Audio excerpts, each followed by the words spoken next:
Hello, and welcome to the online training module, Siblings in Foster Care, Assessment Considerations for Child Welfare Professionals. This training is a collaborative effort between the University of Minnesota School of Social Work and the Center for Advanced Studies in Child Welfare. This module is part of an online training effort that covers a wide range of topics in child welfare. In this module, I'm going to talk with you about siblings in foster care, including current research findings in this area. Welcome to the online training series. There are three primary learning objectives for this module.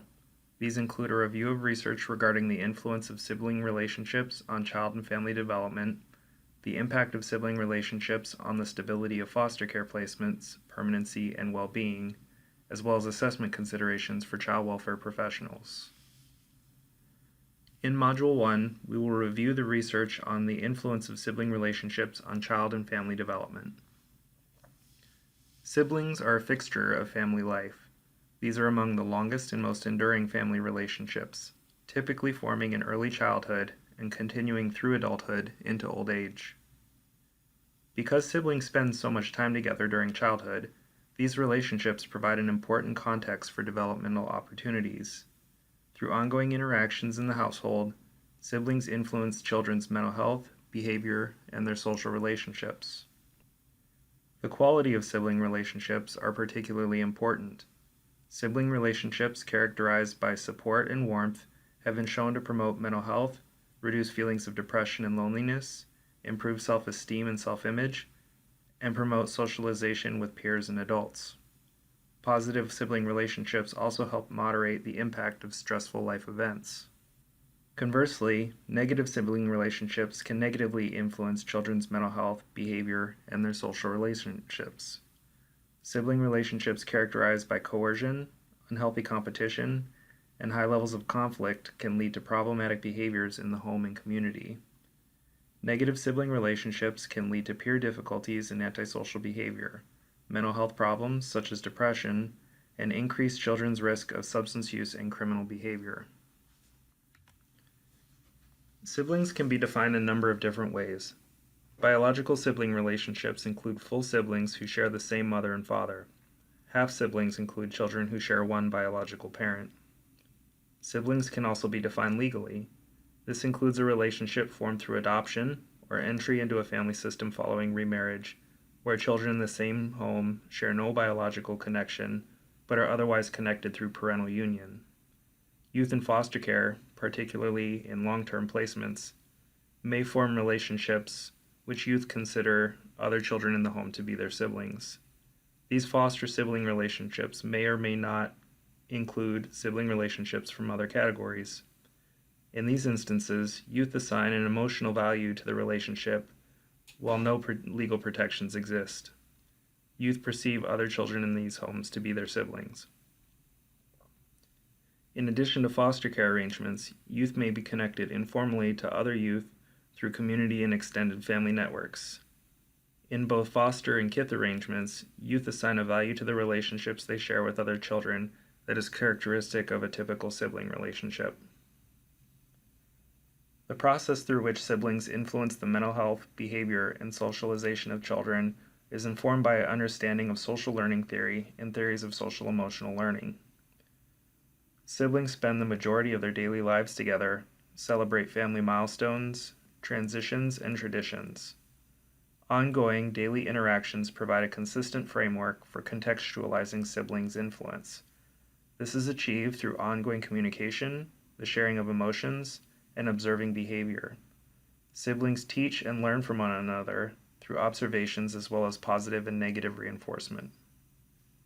A number of factors contribute to the strength of sibling influence on children's social, emotional, and behavioral development. The size of the sibling group will influence the frequency, quality, and consistency of interactions among sibling group members. The age of children in the sibling group and the developmental stage of children in the home will also influence the quality and content of interactions among siblings. An example of differences based on the age and the developmental stage would include a sibling group of twins. In this example, the sibling group would share developmental milestones based on their shared age. Conversely, siblings separated by many years will not share the same developmental milestones. An example might include a younger sibling born 15 years after their older sibling. In this example, the older sibling will be further along in their development, and their experiences with their younger sibling would look very different. The birth order of siblings will also shape children's experiences. For example, parents may employ one particular strategy of parenting with their firstborn child, but through trial and error may adjust their parenting philosophy and strategy for later born children. The gender composition of sibling groups has also been shown to shape interactions among sibling groups. Prior research suggests that the gender composition of the group, particularly the older sibling, will shape the nature of sibling interactions, the degree of warmth, support, conflict, and competition among members of the sibling group. For children who live separately from their siblings, the frequency of contact will impact the opportunity to share experiences and foster the sibling relationship. Differential parental treatment can also impact sibling relationships. Unequal treatment of siblings can influence both the quality of sibling relationships and interactions, but also influence social confidence, feelings of self-worth, as well as internalizing and externalizing behaviors.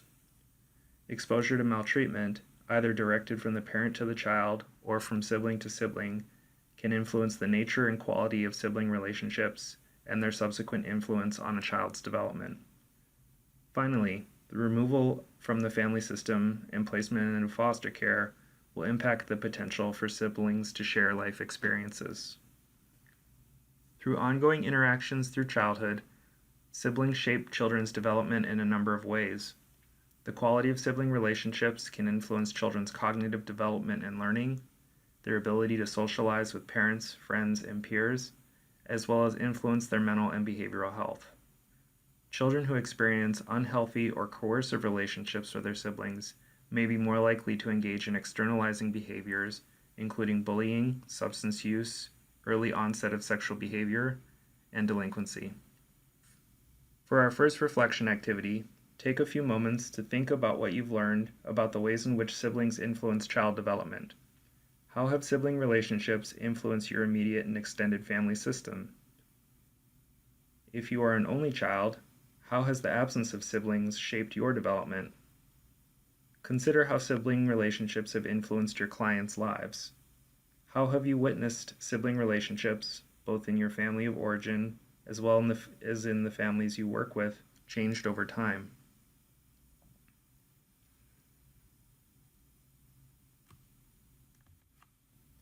In Module 2, we will focus specifically on the impact of siblings in foster care.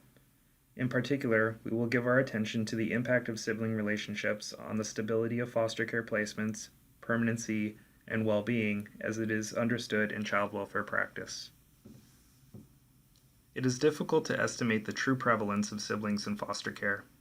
States and the federal government do not systematically collect sibling data, and the identification of sibling groups is complicated by the biological, legal, cultural, and relational ways in which siblings can be defined.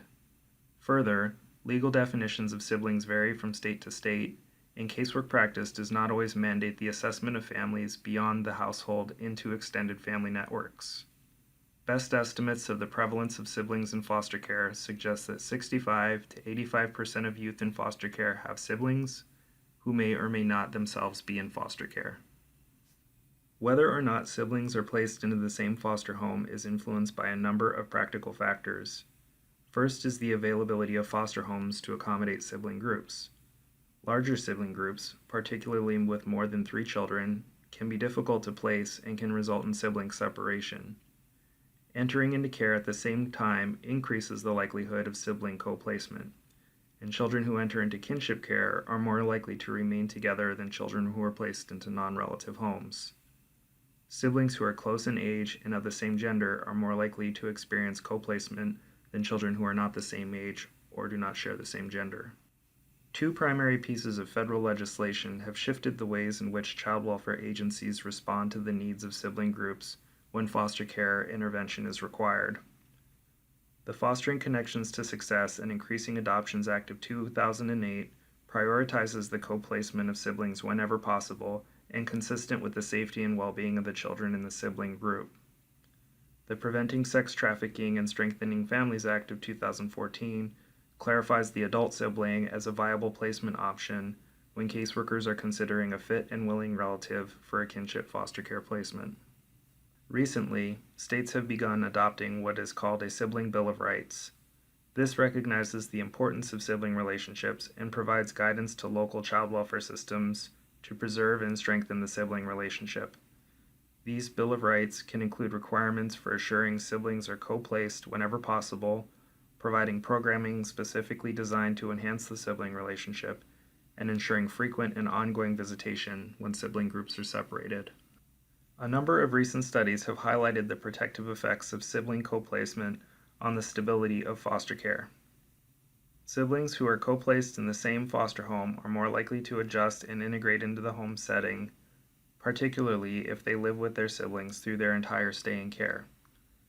Co-placement is protective in both relative and non-relative homes. However, co-placement in kinship care seems to be most protective against the potential for unwanted placement change.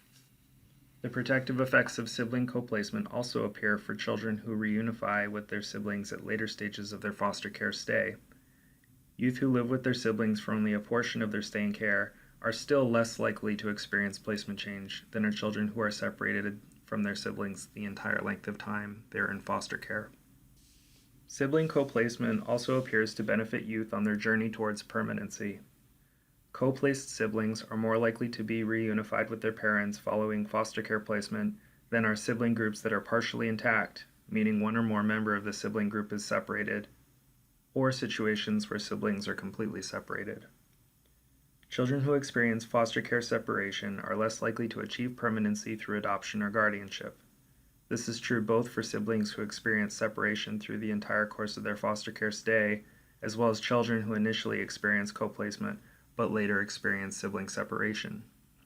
Research suggests children who experience separation from their siblings experience profound feelings of grief and loss. In these instances, the emotional toll of separation from parents is compounded by separation from siblings. Co-placing siblings in foster care can help buffer against the effects of foster care intervention and provide a natural support system to children during a vulnerable and difficult time. Co-placed siblings are more likely to positively adjust to the experience of foster care placement, feel a sense of belonging and membership in a substitute family system, and feel integrated into their foster home. For this reflection activity, consider how your agency defines siblings.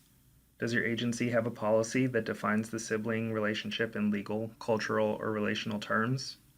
How does your agency identify sibling relationships during the assessment process? Does your agency consider siblings who live outside the family home? How are your agency's decision-making processes, either for considerations related to foster care placement or mental or behavioral health interventions, influenced by siblings? What might your agency do differently to promote and strengthen sibling relationships for youth in care?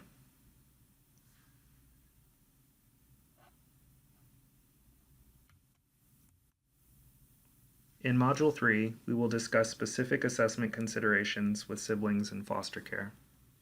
There are a number of potential considerations for caseworkers and supervisors when assessing sibling groups.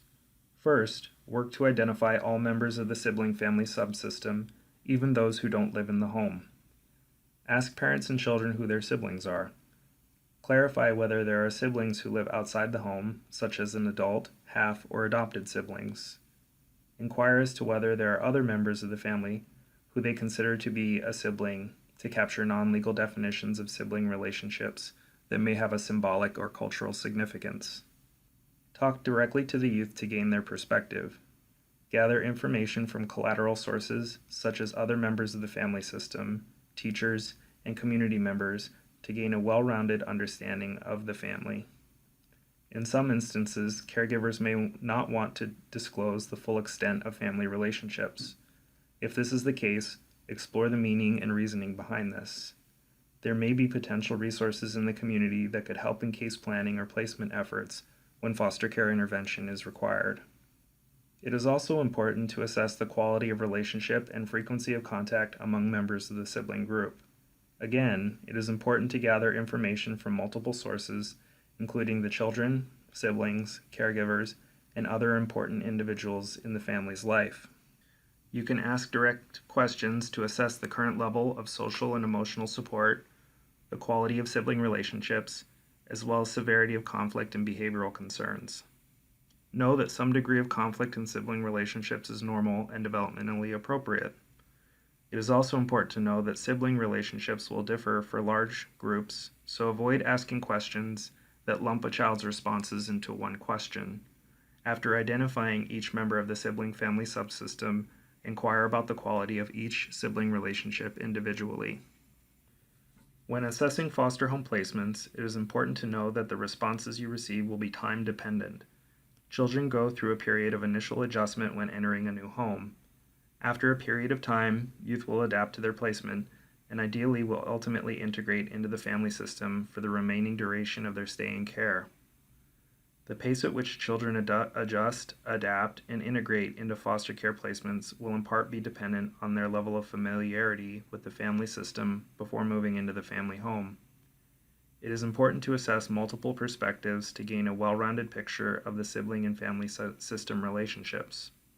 Children, siblings, and caregivers may not always report the same information, and as a worker, your task will be to make sense of the information you've received from multiple sources. Assess the relationships systematically and at multiple times to determine if the quality of sibling relationships change over time. Presently, no empirically supported assessment tools exist specifically for siblings in foster care. However, multiple measures exist to measure children's perspectives of the foster home generally and the children's relationships to their foster caregivers. The Positive Home Integration Scale is a 9-item measure that was validated with a sample of 328 siblings in foster care. This item asks youth to rate the quality of the relationships to the child's primary caregiver and their feelings of integration into the family system. Items are positively valued on a 10-point scale, with 1 being very low and 10 being very high. These questions are specific to the youth's experience in the foster home and assesses the youth's feelings of inclusion, kindness, respect, involvement in decision-making, quality of relationships to their foster parent, how well they get along with the foster parent, how well the foster parent listens and responds to their needs. In validation tests, the Positive Home Integration Scale correlated strongly with other indicators of child well-being, including behavior and mental health. In addition to assessing foster homes using this measure, you can consider modifying the questions to ask you specifically about the sibling relationship. For the final reflection activity, think about your professional role. What might you do to promote healthy sibling bonds for the children and sibling groups you work with? How might your agency help ensure siblings have the opportunity to strengthen and maintain their relationship during their stay in care? Thank you for watching this module and for considering the importance of siblings in foster care.